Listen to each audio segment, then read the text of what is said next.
Hello students. आज मैं first class शुरू करने जा रहा हूँ रिवीजन की।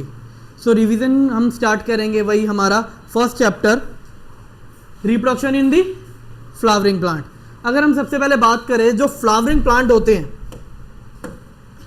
तो ये तो बेसिकली फ्लावरिंग प्लांट होते हैं। ये होते क्या हैं? एंजियोस्पर्म। जितने भी जो हमारे एंजियोस्पर्म होते हैं उन एंजियोस्पर्म को हम क्या कहते हैं? Flowering plant. और अगर हम यहाँ पे बात करें फ्लावर, तो फ्लावर पता है इन प्लांट का क्या होता है? Reproductive organ. बेसिकली किसी भी एंजियोस्पर्म के अंदर जो फ्लावर है वो क्या रिप्रेजेंट कर रहा है? Reproductive part. आप लोगों को पता है कि फिर प्लांट के अंदर फ्रूट क्या होता है? फ्रूट क्या है? बेसिकली देखिए, किताबी लैंग्वेज के अकॉर्डिंग हम क्या पढ़कर आते हैं कि फ्रूट क्या है? Product of fertilization, rectification. यही एक चीज़ है कि हम फ्रूट क्या याद रखेंगे? Product of fertilization. But actual में अगर हम कंपेयर करके देखें तो फ्रूट है क्या? फ्रूट बेसिकली एक एग की तरह वर्क कर रहा है। वो एग जिसके अंदर सीड क्या है? स्टोर है। क्योंकि अगर हम सिर्फ और सिर्फ मैमल्स को हटा दें तो मैमल्स के अलावा बाकी जितने भी एनिमल होते हैं वो सारे के सारे एनिमल क्या होते हैं? Egg laying animal. उनके अंदर भी तो एग आता है, वो एग को ले करते हैं और फिर उसमें से क्या निकलता है? न्यूबॉर्न। फ्रूट क्या है? सिर्फ वही काम तो कर रहे हैं। सीड है उनके अंदर, सीड के अंदर एम्ब्रियो है और वो फ्रूट क्या कर रहे हैं? उसको कवर कर रहे हैं, ठीक है, ताकि वो पूरी तरह से क्या हो सके? मैच्योर होके ग्रो हो सके और एक मैच्योरिटी अटेन कर सके। और उस मैच्योरिटी के बाद फ्रूट अपने आप ही क्या होने लगता है? डीजनरेट। सेम एग में होता है या नहीं होता? तो अलग क्या है? Egg, fruit. न्यूबॉर्न तो नहीं है ना, हम बेबी तो नहीं बोल सकते, लेकिन उससे पहली जो स्टेज है वो सेम उसी की तरह तो एक्ट कर रहा है। ये कंपैरिजन, ताकि ये माइंड में रहे कि आखिर जब भी फ्रूट आता है तो फ्रूट क्या है? फ्रूट किससे रिजेंबल कर रहा है? अब हमें टॉपिक क्या क्या पढ़ने हैं, हम यहाँ पे स्टार्ट करेंगे कि ऑर्गन क्या क्या होते हैं, pre fertilization structure, double fertilization, post fertilization और एपोमिक्सिस एंड पॉलीएम्ब्रियो। ये हमारे सारे के सारे टॉपिक्स हैं और ये सारे के सारे टॉपिक्स हम आज कवर करेंगे। Structure of flower. अब बच्चों ये आप लोग कॉमनली बहुत छोटी क्लास से पढ़ते हुए आ रहे हो।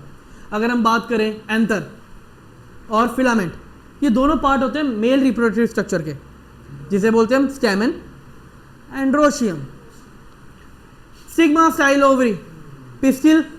पिस्टिल के अलावा एक और वर्ड यूज होता है बच्चों, कार्पल और gynoecium. Male reproductive part, female reproductive part.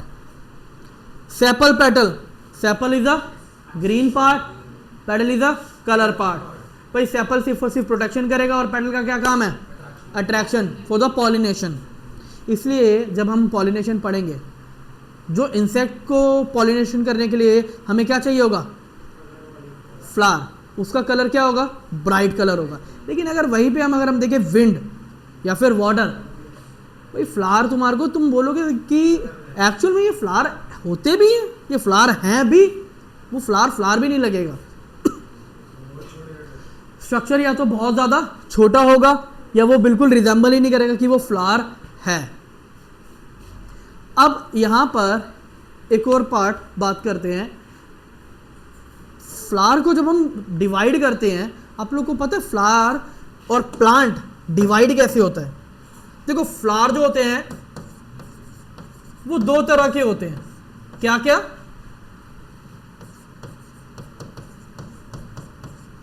Unisexual और यूनिसेक्सुअल मतलब only one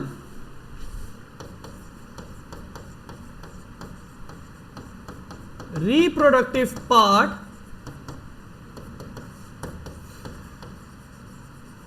is present in flower. आपको सिर्फ और सिर्फ फ्लावर में एक ही रिप्रोडक्टिव पार्ट देखने को मिलेगा, वो क्या हो सकता है, स्टेमन या फिर पिस्टिल, दोनों नहीं होंगे। जबकि बाइसेक्सुअल क्या होगा,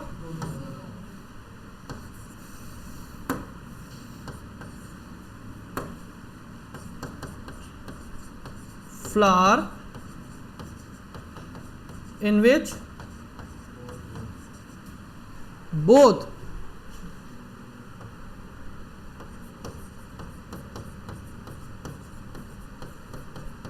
reproductive part is present। दोनों में से एक होगा यूनिसेक्सुअल, दोनों होंगे तो। लेकिन फिर एक बात बताओ, ये वर्ड क्या होते हैं?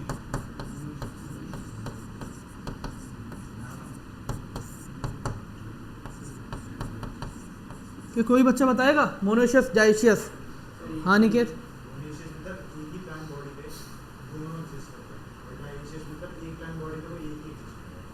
सुनो, मोनोशियस और डाइशियस जब हम बात करते हैं तो मैं स्पेसिफाई किसके लिए करूंगा, यूनिसेक्सुअल फ्लावर के लिए या बाइसेक्सुअल फ्लावर के लिए?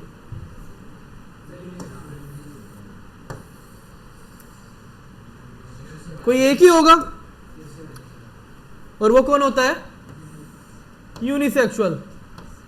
मोनोशियस और डाइशियस क्या होते हैं, प्लांट होते हैं, ना कि फ्लावर। यूनिसेक्सुअलिटी बाइसेक्सुअलिटी की बात करूंगा तो फ्लावर आएगा, मोनोशियस डाइशियस की बात करूंगा तो प्लांट आएगा। मोनोशियस का मतलब क्या है, same plant contain two different flower having स्टेमन and pistil. यहां पर क्या है बच्चों, फ्लावर तो दोनों है लेकिन अलग अलग है, इसलिए तो यूनिसेक्सुअल में काउंट कर रहा हूं मैं। फिर डाइशियस की बात करें तो क्या होगा, यहां पे plant have only one type of flower. जो क्या हो रहा होगा, that contain either stamen और pistil, दोनों तो नहीं कंटेन कर सकता। अब पता है ये हमारा सबसे बड़ा बेस, क्योंकि जब हम पॉलिनेशन के क्वेश्चन पे जाएंगे, फर्टिलाइजेशन के क्वेश्चन पे जाएंगे तो क्वेश्चन ज़रूर आते हैं। हमें यही नहीं पता होता मोनोशियस डाइशियस, ये वर्ड में ही कंफ्यूज होके गलती करते हैं सबसे ज़्यादा। तो सबसे पहले आप लोग ये वर्डिंग क्लियर करोगे, ये वर्डिंग सबसे ज़्यादा इंपॉर्टेंट है। ओके, इस वर्डिंग के बाद हमारे पास अगला टॉपिक क्या आएगा, अच्छा एक मिनट, इसके रिगार्डिंगली हमारे पास क्वेश्चंस जो आएंगे वो एग्जाम्पल के बेसिस पे आएंगे।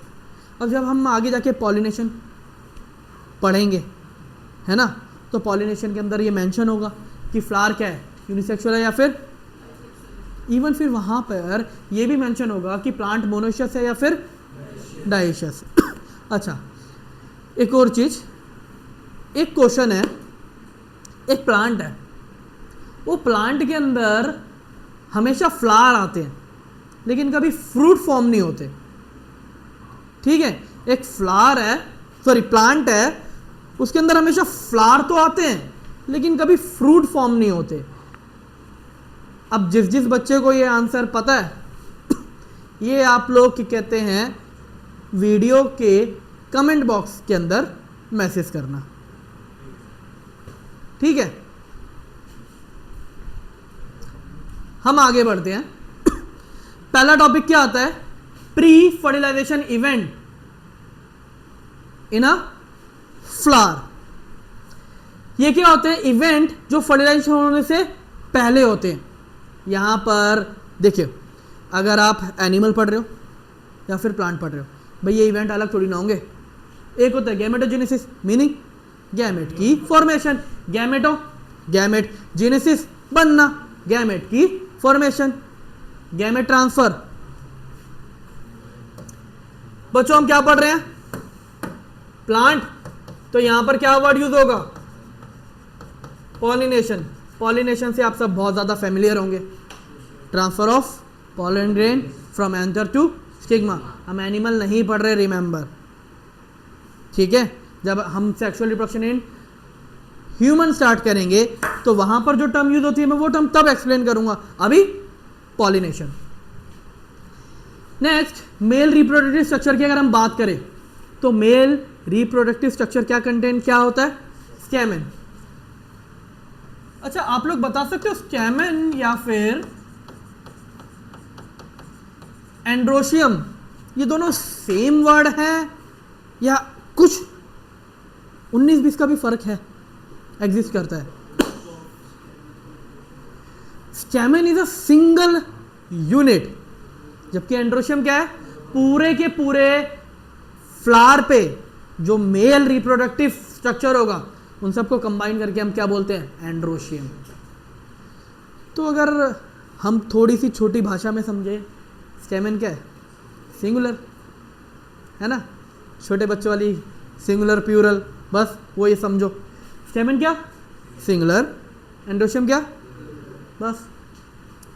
स्टैमेन जो होता है वो मेल रिप्रोडक्टिव पार्ट है। ये क्या होता है? क्या कंटेन करता है? एक तो एंथर और दूसरा फिलामेंट। फिलामेंट की बात करें, फिलामेंट बस सिर्फ और सिर्फ एक स्टॉल्क है। एक स्टॉल्क निकल के आ रहा है, स्टॉल्क के ऊपर क्या लगा हुआ है? एंथर। बस स्टॉल्क का और कोई काम नहीं है, बस उसे क्या करना है? एक सर्टेन हाइट देना, दैट्स इट, कोई काम नहीं है। एंथर मेन पार्ट है। ये क्या होता है?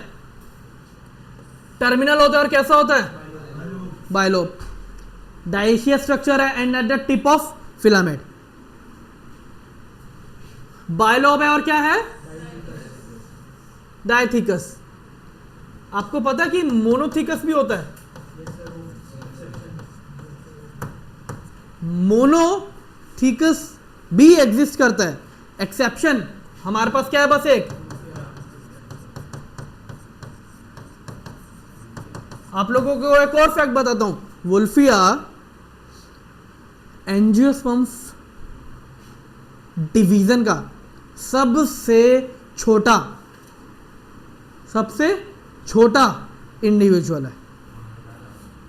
और एक और चीज, वुल्फिया रिजेंबल करता है अपना स्ट्रक्चर लाइक एल्गी। ये कुछ पॉइंट्स हैं, ये पॉइंट्स अगर आप लोग के सीबीएसई में ना यूज हुए तो नीट में तो डेफिनेटली यूज हो सकते हैं।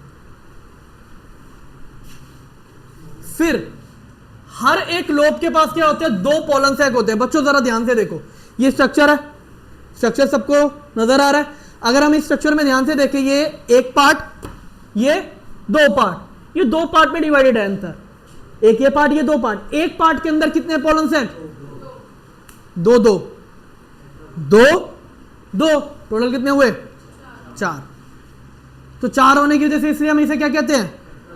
Tetragonal. Each lobe has 2 pollen sac located at the corner, जो क्या क्रिएट करता है? एंथर को क्या बनाता है? टेट्रागोनल। किस चीज के लिए? माइक्रोस्पोरेंजिया के लिए टेट्रागोनल है। लेकिन भाई ये भी तो याद रखो बच्चों, किस चीज के लिए? माइक्रोस्पोरेंजिया के लिए, ठीक है? फिर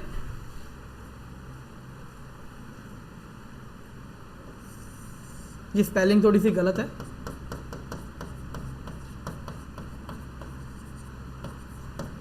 ये माइक्रोस्पोरेंजियम है। ईच माइक्रोस्पोरेंजियम क्या करता है? प्रोड्यूस करता है स्पोर, जो बाद में जाके किस में डेवलप होता है? अच्छा, यहां पे तीसरी एक और चीज है, connective part attach to the back of the anther. मतलब ये एंथर तो ऐसा होता है, फिर यहां पीछे से निकल के कौन आ रहा होता है? फिलामेंट।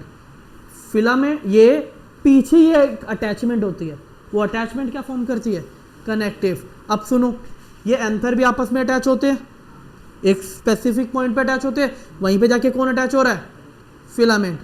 तो ये सारे के सारे जहां पर एक कनेक्शन फॉर्म कर रहे हैं, वो पूरा कनेक्शन हमारे लिए क्या कहलाता है, कनेक्टिव। यहां तक क्लियर। नेक्स्ट स्लाइड पे बढ़ते हैं बच्चों। Structure of microsporangium. अगर हम इसका ट्रांसफर सेक्शन देखें तो ट्रांसफर सेक्शन हमारे को बच्चों कैसा नजर आएगा, यहां पर 4 लेयर होती है, टोटल 4 लेयर है, एपिडर्मिस, एंडोथीशियम, मिडल लेयर और टेप्टम। ठीक है, पहली 3 लेयर का बस एक ही काम है, प्रोटेक्शन करना, दैट्स इट, बात खत्म। चौथी layer and most important layer, इसका काम है न्यूट्रिशन प्रोवाइड कराना, पहला। दूसरा, जब टेप्टम फॉर्म हो रहा होता है, टेप्टम एक केमिकल सिक्रीट करता है, स्पोरोपोलिनिन। ये स्पोरोपोलिनिन का रोल क्या है, ये पॉलन ग्रेन की आउटर मोस्ट कवरिंग बनाता है। एक और काम है, ये एक्स्ट्रा है बच्चों, एनसीईआरटी क्या नहीं है, इट्स अ, ये ऑलरेडी मेंशन कर रहा हूं, एक्स्ट्रा पार्ट है, एनसीईआरटी में मेंशन नहीं है। अभी आपको जितना भी नोट्स के अंदर मेंशन होगा वो एनसीईआरटी की एक एक लाइनों के इंपॉर्टेंट पॉइंट्स होंगे सारे के सारे, लेकिन यहाँ पे क्लास में जो मैं बताऊंगा वो हमेशा क्या रहेंगे, आपके एनसीईआरटी के बाहर के एक्स्ट्रा पॉइंट, जिनके सीबीएसई में एग्जाम में आने के चांसेस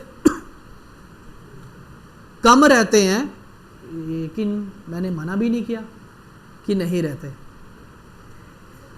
भाई कभी कभार एग्जामिनर का मन कर गया, चलो थोड़ा मुश्किल पेपर बना देते हैं, थोड़े से क्वेश्चन एक्स्ट्रा डाल देते हैं, है ना। याद रखना, कभी भी 100% पेपर आपका बायो का लास्ट ईयर की तरह शायद ना मन कराए, क्योंकि वो तो पूरा का पूरा एनसीईआरटी से था। तो हम रिस्क क्यों ले, थोड़ी बहुत चीज़ें 1-2 एक्स्ट्रा जान लेते। टेप्टम का एक और रोल क्या है, पहला मैंने बताया न्यूट्रिशन प्रोवाइड कराता है, जिससे माइक्रोस्पोरेंजियम क्या करेगा, डेवलप अपना प्रोसेस कर पाएगा, माइक्रोस्पोरोजेनेसिस, न्यूट्रिशन। दूसरा मैंने क्या बोला, स्पोरोपोलिनिन, ठीक है, केमिकल सिक्रीट करेगा ताकि पॉलन ग्रेन के ऊपर लेयर बन सके। तीसरा, it secrete an enzyme called callase, एक एंजाइम सिक्रीट करता है जिसका नाम क्या है, कैलेज। उस कैलेज की वजह से जब एंथर बन रहा होता है, अब सोचो ये तो कब की बात कर रहा हूं मैं, जब फ्लावर बन रहा है तो एंथर भी बन रहा होगा, तो एंथर पहले ऐसा होता है। अब ये एंथर को बाइलॉप करना है या नहीं करना, तो ये बाइलॉप कराने का काम भी कौन करवा रहा है, डेसिसेंस ऑफ एंथर, वर्डिंग यूज की जाती है इसके लिए, डेसिसेंस ऑफ एंथर। तो ये कौन करवा रहा है, कौन रिस्पॉन्सिबल, टेप्टम। यहां तक सबको बच्चों point clear. Sporogenous tissue is present at the centre of each microsporangium. अब मैं डायग्राम एक्सप्लेन करता हूं, ये आपके एनसीईआरटी का ही डायग्राम है, कुछ एक्स्ट्रा नहीं है। डायग्राम बच्चों आप लोग जब भी प्रैक्टिस करोगे याद रखो, सिर्फ और सिर्फ एनसीईआरटी को ही चूज करना है, एक्स्ट्रा डायग्राम कुछ भी है नहीं करने। आप बोलोगे सर खुद ही बोल रहे एक्स्ट्रा डायग्राम नहीं करने, यहाँ पे एक्स्ट्रा डायग्राम दे दिया। एक्स्ट्रा डायग्राम है ना बच्चों, वो सिर्फ और सिर्फ समझाने के लिए, बनाने के लिए नहीं है, वो सिर्फ और सिर्फ आप लोगों को समझाने के लिए। नोट्स है, नोट्स का मतलब ही क्या होता है, आप लोगों को समझ में आ सके, मेरे बेनिफिट के लिए नहीं है, ताकि आप लोग समझ सको और अपनी लैंग्वेज में बस क्वेश्चंस वर्डिंग याद रखो और बना सको। भाई रट्टाफिकेशन वाला काम हम यही सोचते हैं ना, बायो है रट्टा मार लेंगे काम हो जाएगा, वर्डिंग क्वेश्चन चेंज होके आ गया, क्वेश्चन में जो हम रट के गए वो कुछ और पूछ लिया, क्या करोगे। इसीलिए प्रोसेस और वर्ड्स देखो, प्रोसेस और वर्ड्स अगर तुम्हें याद होंगे, ठीक है, रट्टा तो यहां पर भी है, लेकिन पूरी ग्रामर की एरर याद करना, इज एम आर ए सब कुछ। कुछ बच्चे टैलेंटेड होते हैं ना वो टैलेंट उन स्पेशल बच्चों के पास ही होता है, लेकिन वो बच्चे बेचारे जिनके पास ये टैलेंट नहीं है वो क्या करें? तो उनको यही तरीका यूज़ करना है। नोट्स के अंदर अगर आपको डायग्राम दिए हुए हैं, फ्लो चार्ट दिए हुए हैं, तो वो फ्लो चार्ट डायग्राम को बस समझो, अपनी फॉर्म में जिस तरह से क्वेश्चन पूछा जाएगा उसके अकॉर्डिंग आप उसे यूज़ कर सकते हो। अब बच्चों ये बाहर वाली लेयर एपिडर्मिस, अंदर वाली हमारे पास एंडोडर्मिस, फिर अंदर वाली मिडल लेयर, फिर ये एक सेकेंड, ये part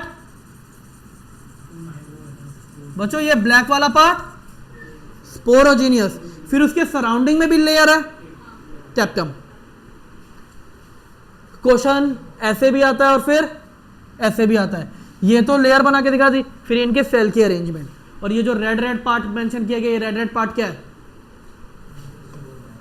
microspore mother cell.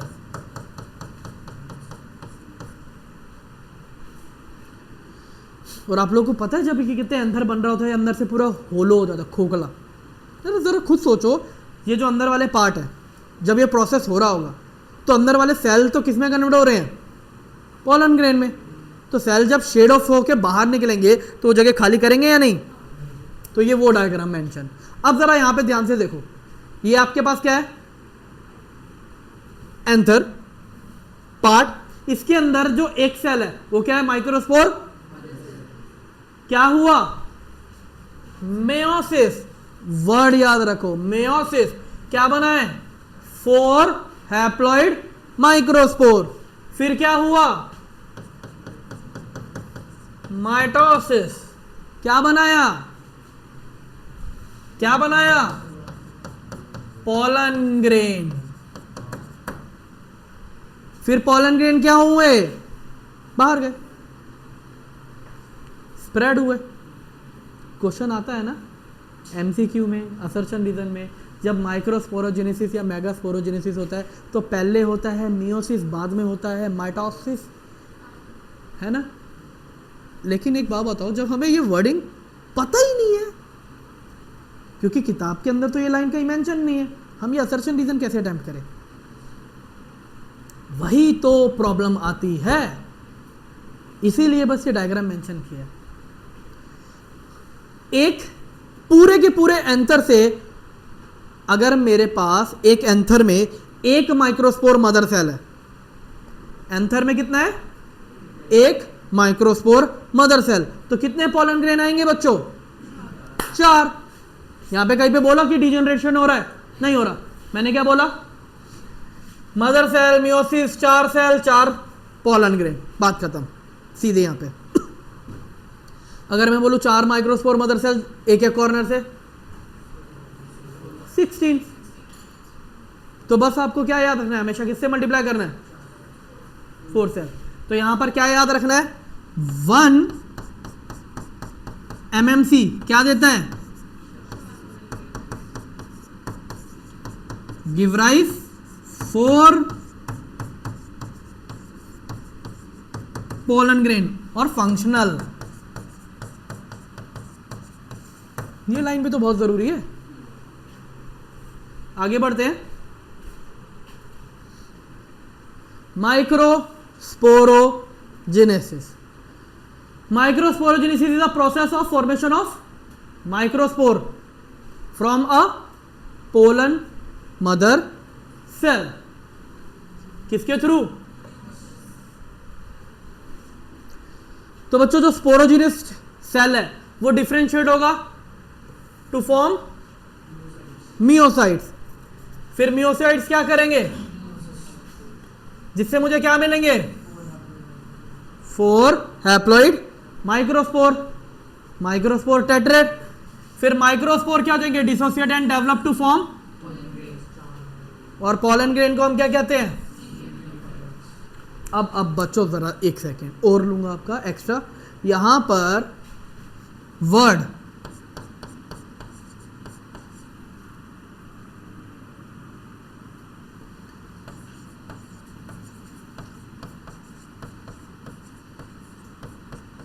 Male gametophyte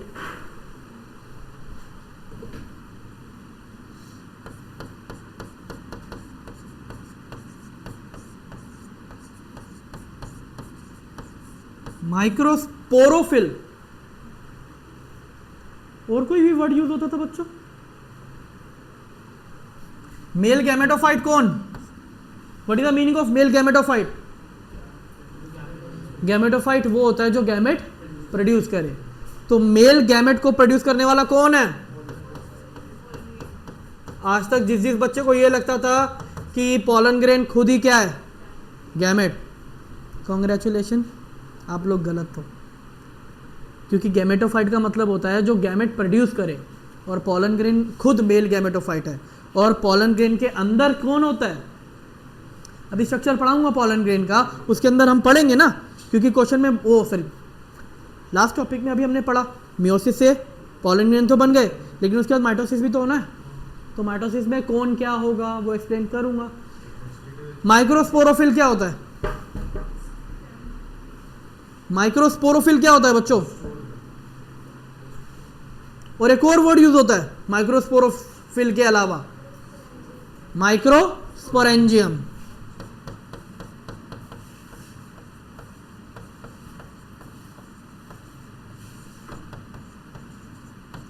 अब ये माइक्रोस्पोरोफिल और माइक्रोस्पोरेंजियम क्या है? What is microsporophyll? मीनिंग क्या हो सकता है और क्या होगा माइक्रोस्पोरोफिल? क्या होता है बच्चों? स्पोरेंजियम, स्पोरोफिल,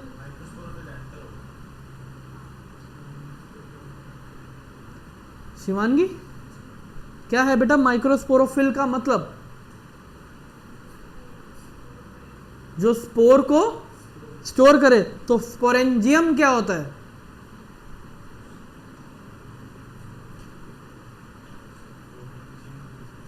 स्पोरेंजिया क्या होता है?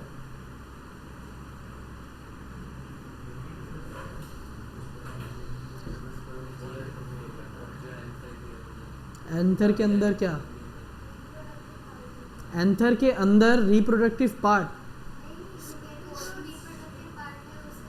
स्पोरेंजियम, और तुम लोग कह रहे हो कि स्पोरोफिल है एंथर, एंथर स्टेमन।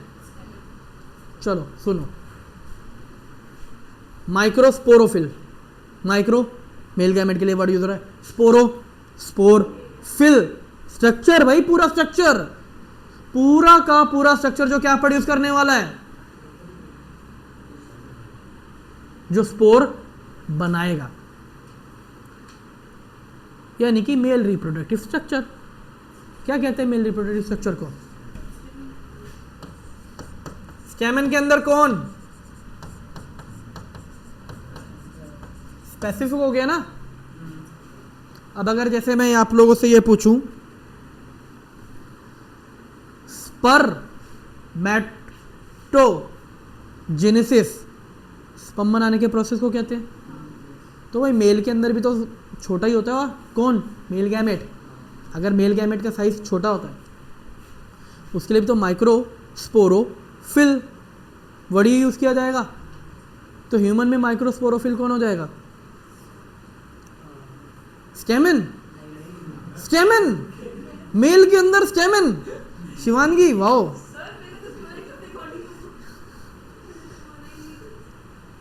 टेस्टिस। तुम लोग अगर अभी भी बच्चों रट के चलोगे तो फिर कैसे काम नहीं चल पाएगा ना। मीनिंग समझो, अभी भी बता रहा हूं। स्पोरोफिल का मतलब क्या है? ऑर्गन। कौन?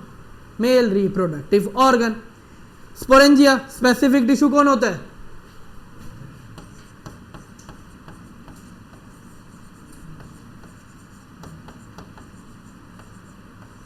स्पोरोजीनियस टिश्यू जो ये काम कर रहा है। स्पोरोजीनियस जो किसके अंदर होते हैं? Inside pollen sac. Pollen sac जगह जहां पर वो टिश्यू है, ये टिश्यू तो जनरेट होता रहेगा ना, और गैमेटोफाइट बनाएगा। अब एक्चुअली क्या है कि 11th क्लास याद नहीं होगी ना बच्चों। गैमेटोफाइट, स्पोरोफाइट, वर्ड तो एक और यूज होता है। Sporophyte,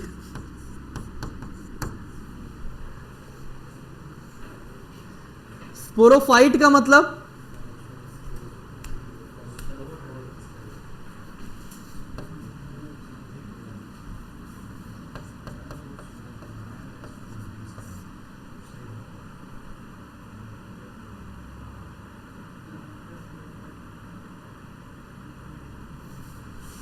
flower. एक सेकेंड, कुछ करेक्शन करना चाहूंगा।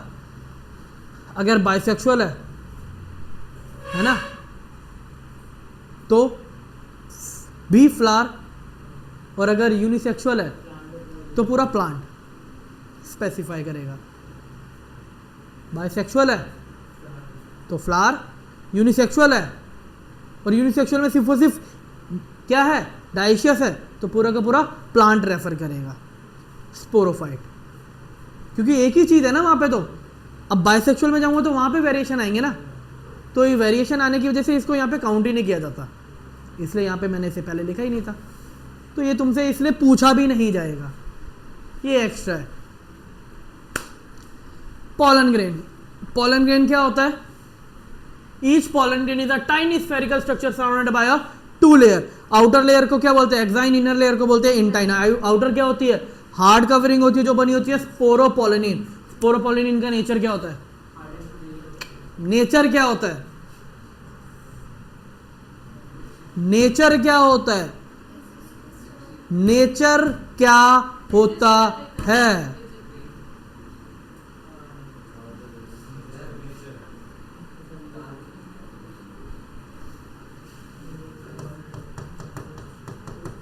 नेचर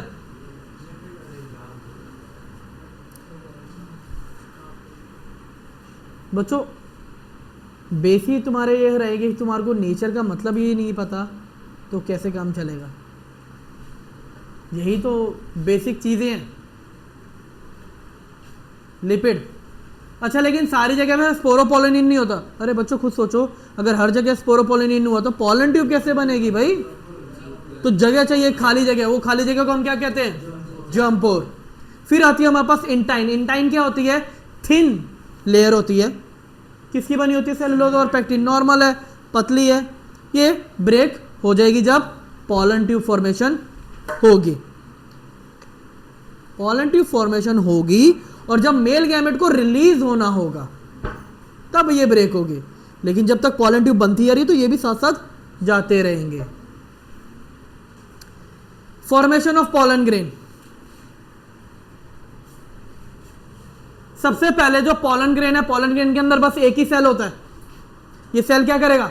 माइटोसिस करता है और फॉर्मेशन ऑफ लार्ज वैक्यूल। जो माइक्रोस्पोर न्यूक्लियस है वो डिस्प्लेस करता है और क्या बनाता है? Eccentric position against microspore wall. और न्यूक्लियस क्या हो जाता है? Undergo first pollen mitosis. तो यहां पर हमारे को जो देखने को मिलता है वो क्या देखने को मिलेगा? A symmetric spindle formation, nucleus division, mitosis. दो सेल बना के देखा, वेजिटेटिव और जनरेटिव। लार्ज वैक्यूल क्यों बन रहे हैं भाई? पॉलन ग्रेन है, खाना स्टोर नहीं करना। पता नहीं कितना टाइम लग जाए किस क्या होने में, पॉलिनेशन होने में, है ना। और क्या पता कि जो फ्लावर है, सॉरी जो पॉलन ग्रेन है ना, उसे में वो ट्रांसफर हो भी या नहीं भी। तो पॉलन ग्रेन तो अपने आप को पहले ही प्रिपेयर करके रखेगा। कैसे? लार्ज वैक्यूल रख के। अब वेजिटेटिव सेल का क्या काम है? न्यूट्रिशन, ऑब्वियस सी बात है। लेकिन बताइए न्यूट्रिशन अब तक नहीं, ये बाद में भी काम आएगा। आप लोग पढ़ते हो डबल फर्टिलाइजेशन, किसी को मीनिंग पता है डबल फर्टिलाइजेशन का मतलब क्या होता है? Fusion of male and female gamete. Male gamete है, मेल गैमेट यहां से दो आते हैं पॉलन ग्रेन से। एक जाता है, एक जाके किससे कंबाइन होता है? एक्स सेल के साथ जायगोट बनाएगा। दूसरा जाएगा पोलर न्यूक्लियर के साथ, क्या बनाएगा? Primary endosperm nucleus, PEN. PEN जो आगे जाके क्या देगा, न्यूट्रिशन देगा। अब बात ये है कि आए कहाँ से, यहां पे 2 सेल बन गए, है ना, 2 सेल बन गए, किसके, वेजिटेटिव, जनरेटिव। वेजिटेटिव का बस एक ही रोल, क्या, जनरेटिव को न्यूट्रिशन प्रोवाइड कराते रहना कराते रहना कराते रहना। कितने सेल, 2, तो कभी कभार ये 2 होते हैं, कभी कभार 3 होते हैं। जो हमारे जनरेटिव सेल होते हैं वो भी डिवाइड हो जाते हैं और पहले ही 2 बना के रख लेते हैं, क्या, मेल गैमेट, जिसमें दोनों का अलग अलग काम है कि भाई एक मेल गैमेट जाएगा एक्स सेल के साथ और दूसरा तू जाइयो पोलर न्यूक्लियर के साथ, दोनों को बोल दिया अलग अलग काम करने हैं। और न्यूट्रिशन तब तक कौन प्रोवाइड करा रहा है, वेजिटेटिव सेल। अब पॉइंट यहां पर खत्म नहीं होता, 3 सेल वाले में तो समझ में, 2 सेल वाले में सर कैसे होता होगा, जब पॉलन ट्यूब फॉर्मेशन होती है तब उसके अंदर जनरेटिव सेल डिवाइड करता है। तो ये जस्ट एक छोटा सा डिफरेंस है जो आपको याद रखना है, बाकी इस पूरे पार्ट के अंदर और कुछ नहीं है। नेक्स्ट, कैरेक्टरिस्टिक, वेजिटेटिव बड़ा होता है, जनरेटिव छोटा होता है। वेजिटेटिव इर्रेगुलर शेप का न्यूक्लियस होता है, जनरेटिव में स्पिंडल शेप होता है। Vegetative was also term as a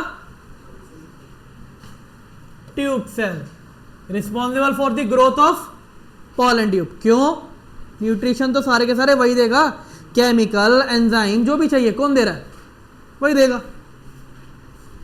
generative cell float करता है cytoplasm of vegetative cell,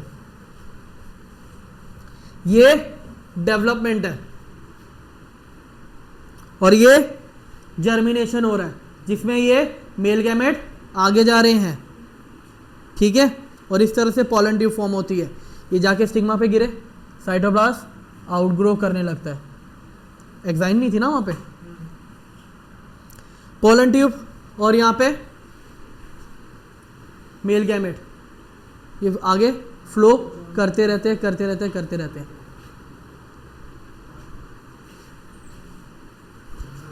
next, आप लोग को पता है uses of pollen grain. Pollen grain food supplement की तरह भी यूज होते हैं। कैसे, अरे बड़े न्यूट्रिशनल है, अभी बोला क्या स्टोर है इनके अंदर, न्यूट्रिशन। फिर use as a pollen bank in crop breeding program. क्यों, प्रॉपर्टी है भाई, स्टोर हो सकते हैं लंबे टाइम के लिए, ठीक है। कुछ ऐसे होते हैं जो बहुत कम टाइम के लिए स्टोर होते हैं और कुछ ऐसे होते हैं जो बहुत लंबे टाइम के लिए भी स्टोर हो सकते हैं। अच्छा, डीमेरिट्स ऑफ पोलन ग्रेन, भाई पोलन ग्रेन एलर्जी कॉज करते हैं, एक तो सबसे ज़्यादा बड़ी प्रॉब्लम, और क्या कॉज करते हैं, रेस्पिरेटरी डिसऑर्डर। अब ये कौन सी रेस्पिरेटरी डिसऑर्डर, ब्रोंकाइटिस, एज्मा, अस्थमा नहीं होती प्रोनाउंसिएशन, एज्मा, ठीक है। और अरे कफ मत बोल देना बच्चों, कफ का मतलब क्या होता है, सिम्टम। ब्रोंकाइटिस, लेरेंजाइटिस, ट्रंकाइटिस, बस तुम्हारे को ऑर्गन के नाम पे आइटिस लगाना है, बन गया डिसऑर्डर। पता है ये जो देख रहे हो ये मेरे ख्याल से प्लांट सबने देखा होगा अपनी लाइफ में।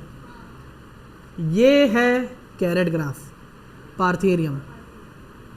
सबसे ज़्यादा परेशानी इसी ने कॉज करी थी, पोलन एलर्जी कॉज करने वाला मेन जो ऑर्गेनिज्म है वो यही रिस्पॉन्सिबल है। और इसे इंट्रोड्यूस भी किया गया था कैसे, हमारे इंडिया में वीट मंगाया गया था यूएसए से, 7 महीने रख के भेज दिया। मेल वाला पूरा पार्ट हमारा खत्म होता है, देन स्टार्ट होता है female reproductive structure. Female reproductive structure की जब हम बात करते हैं तो कार्पल है, कार्पल क्या रिप्रेजेंट करता है, female reproductive structure. In flower, flower with a single carpel is called, और अगर एक से ज्यादा हो तो, लेकिन मल्टी कार्पलरी भी आपको पता है 2 तरह की होती हैं, एक जिसमें ये सारी की सारी कार्पल फ्यूज हुई पड़ी है, सिन कार्पल। फ्यूज का मतलब क्या होता है, सिन, सिन मतलब फ्यूज, सिंक्रोनाइजेशन वैसे। और एपो, एपो मतलब एक, एपो मतलब एक है तो अलग अलग लेकिन एक एक करके अलग अलग हो रही है। फिर कार्पल के कितने पार्ट होते हैं बच्चों? 3। क्या क्या पार्ट होते हैं? ओवरी, स्टाइल और stigma.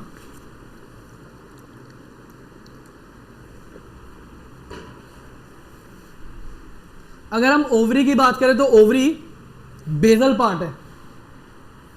Ovarian cavity is present inside term as locule. Ovule के अंदर क्या होता है? मेगास्पोरेंजियम। और ओव्यूल अटैच किससे होता है? प्लेसेंटा। स्टाइल ट्यूब जो कनेक्ट करती है स्टिग्मा और ओव्यूल को, और इसी के अंदर पोलन ट्यूब फॉर्मेशन होती है। स्टिग्मा जो एक्सेप्ट करती है किसको? पोलन ग्रेन को। अब बच्चों जरा यहां पर सोच रहे होगे ये टमाटर कहां से आ गया? ये फ्रूट है। हम तो क्या पढ़ रहे हैं? मेगास्पोरेंजियम। आप ये जो स्ट्रक्चर देख रहे हो ना, ये क्या है? Wall of ovary. फिर आप ये देख रहे हो छोटे छोटे से, ये क्या है? सीड, जो बेसिकली किससे डेवलप हुए हैं?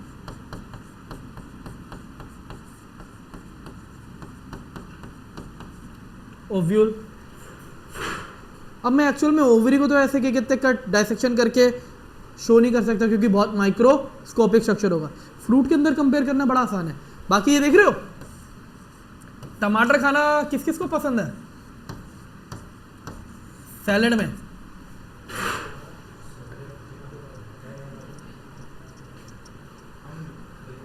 तो ये जो स्ट्रक्चर देख रहे हो ये क्या होता है?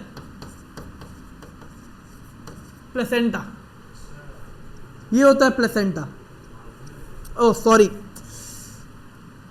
प्लेसेंटा ये पूरा पार्ट है जो इनके प्लेसेंटा को सबको कनेक्ट कर रहा होता है एक, ठीक है? वो एक स्ट्रक्चर होता है वेस्कुलर स्ट्रैंड। अब प्लेसेंटा है, प्लेसेंटा से ये ओव्यूल है, ये अटैचमेंट होगी, उस अटैचमेंट को बोलते हैं फनिकुलस। अब ओव्यूल का स्ट्रक्चर तो हमने अंदर पढ़ना ही है, लेकिन बाहर का भी तो समझे कि अरेंजमेंट आखिर कैसे की गई। फिर बोला था ओव्यूल के अंदर, ओव्यूल एक कैविटी में होता है। कितनी कैविटी बच्चों यहां पे? 1 2 3 4। तो कितने लोक्यूल? 4 लोक्यूल। तो वर्डिंग समझ में आई कि किस किस तरह से कैसे कैसे सबको डिवाइड किया जाता है। अब मेगास्पोरेंजियम यानी कि हमारे ये ओव्यूल को देखें तो ओव्यूल के अंदर सबसे पहले ये जो अंदर वाला सेल है ये क्या होता है? एम्ब्रियोसेक। एम्ब्रियोसेक जिस सेल के अंदर होता है वो होता है न्यूसेलस। न्यूसेलस के ऊपर चारों तरफ से कवरिंग होती है, उसे कहते हैं क्या? इंटेग्यूमेंट। इनर और आउटर। इनर इंटेग्यूमेंट और आउटर इंटेग्यूमेंट एक जगह पे जहां पर ये कंबाइन नहीं हो रही होती वहां पे खाली होल क्रिएट करती है। क्या बोलते हैं? Micropylar and. फिर ये ओव्यूल था, मैंने बोला था फनिकल आ रहा होगा, ये रहा वो फनिकल। उस फनिकल से ही तो अटैच होगा वो ओव्यूल, यानी कि सीड के साथ अटैचमेंट। और जहां पर ये अटैचमेंट होती है वहां पर जब सीड बन जाता है तो एक स्कार रह जाता है, उस स्कार को कहते हैं hilum.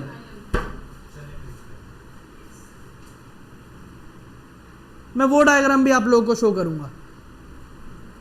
So funicle meaning clear, attachment of ovule to placenta. Hilum junction है। Integument protective covering. माइक्रोपाइल एक एरिया होता है जहां पे इंटेग्यूमेंट अटैच नहीं हो पाती, जगह छोड़ देती है ताकि जब बाद में सीड बने ना तो सीड के पास गैसेस एक्सचेंज करने के लिए जगह हो।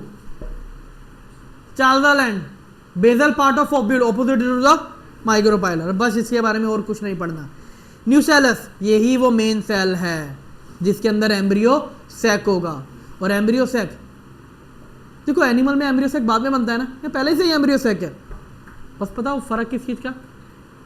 ये एम्ब्रियो सैक सिर्फ और सिर्फ फीमेल गैमेट कंटेन कर रहा है। एनिमल में तो एम्ब्रियो सैक बाद में ही बनता है। अच्छा यहाँ पे सैक की बात की जा रही है तो सैक मतलब वो जगह, बस एनिमल में तो सारा प्रोसेस बाद में ही होता है ना, यहाँ पर वो जगह पहले से ही क्रिएट करके रख रखी है। एम्ब्रियो सैक क्या होता है? Female gametophyte. अब उसी तरह से बच्चों यहां पर भी वर्ड होंगे क्या क्या? माइक्रोस्पोरोफिल। तो मेगास्पोरोफिल। मेगास्पोरोफिल क्या होगा? Female reproductive structure.